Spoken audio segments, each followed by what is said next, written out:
put. Hello everybody. Today is our second one of these origin stories and the latest one. If you haven't seen our latest video about the Green Cross Code, make sure you check that out. And tonight we're reading Captain America, an origin story. A warrior for liberty and justice. Right here there's all these pictures of Captain America's shield, which you probably already know, which I appear to have right here. I might have it on the bed, so you can just pause it here if you want and maybe look at all of the stuff on it, because in the films this is pretty much unbreakable, but this right now isn't as unbreakable. And this is the same shield as that one, that one, that one, that one, that one, that one, that one, that one. Like, every single one of them is the same one as that. Captain America. Based on the Marvel comic book series Captain America, adapted by Rich Thomas, illustrated by Val Semix, Bob McLeod, he coloured and designed, and the Storybook Art Group. The other one's the Storybook Art Group as well. It appears that they actually came into a set, and there's actually two more after these. Before you were born, in fact, long before even the oldest person you know had been born, a peaceful little island sat right off the mainland of a peaceful place that was called different things by all different nations of people who lived there. As the time went on, more and more people came to this little island. They wanted to leave behind their lives they led in places they called the old world, and built new ones in a place where they believed anything was possible. Right here there's a picture of America, and right there, guess what that is? If it is actually the Statue of Liberty. If you guessed that, please write in the comments. They came from all over the world. For most, this island was the first stop on the path to a new life in this young nation. This island was known as Manhattan in the city of New York. The country would be known as the United States of America, or America for short. You probably know America if you have a map like me right there.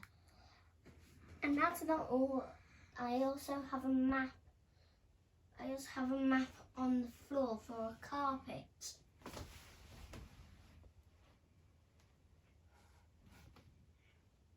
Before America was even 200 years old, it was called upon to fight alongside other countries in a terrible war that's destroying the world. He's like, he looks pretty shocked. And he says right there, "Whoa!" The news of war moved people.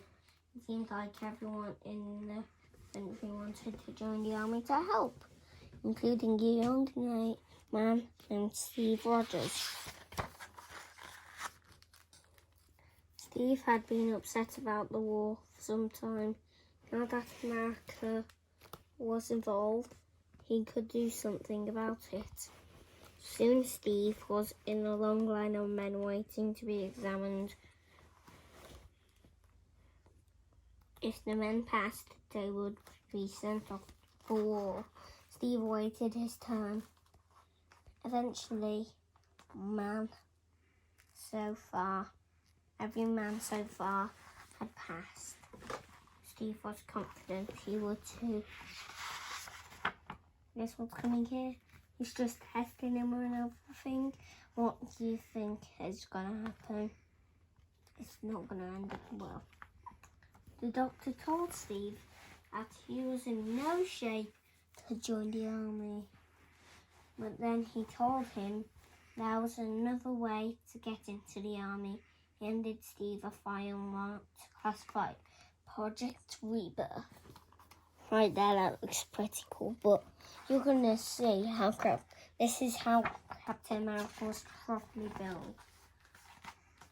The doctor told Steve that if the experiment worked, he'd be able to join the army. Steve said he would try anything to become a soldier. The doctor called in General named Chester Phillips. General Phillips was in charge of Project Rebirth.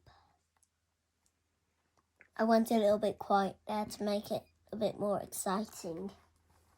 The general led Steve down a hidden way to a secret exit.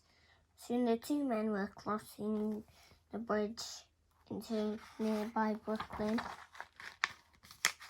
They arrived at an antique shop in a rundown, dangerous-looking area, and the woman let them in and led them downstairs. But the shop front was not an antique shop at all. It was a cover for an underground lab. And the owner was not an old woman, but a secret agent. Do you think that's her? If you do, write in the comments. General Phillips introduced Steve to the project lead scientist, Dr.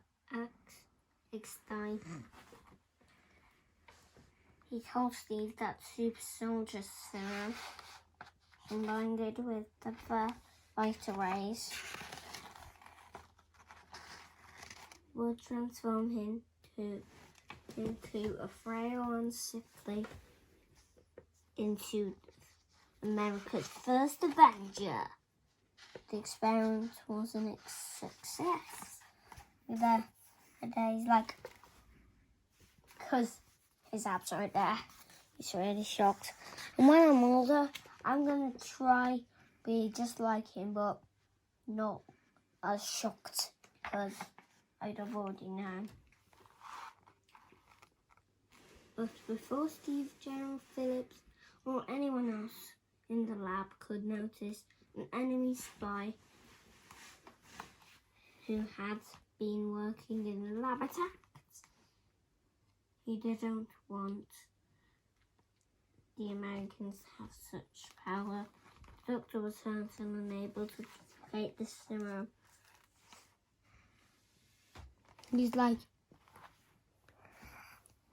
it's pretty mad. They're actually both really mad. But Steve, in his new super soldier body, was safe, and he was angry. The army put Steve through a very special training camp to teach him how to use his body, his new body. Not body, but his new body. General presented Steve with a special shield made from the strongest metal known and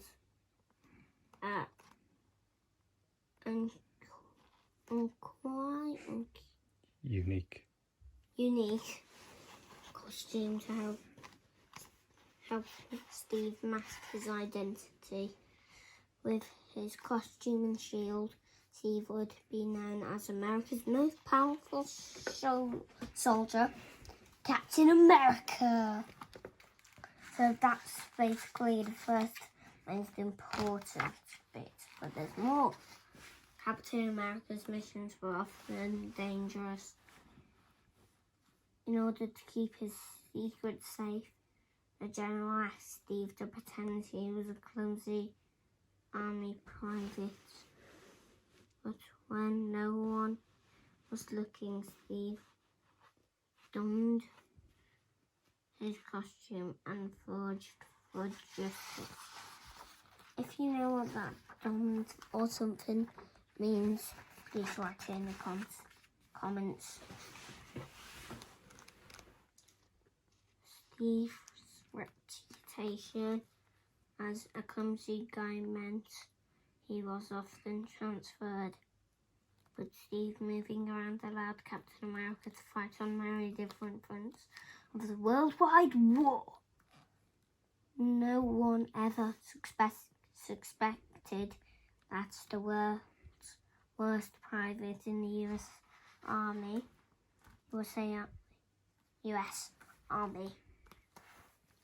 was also the best soldier in the army had.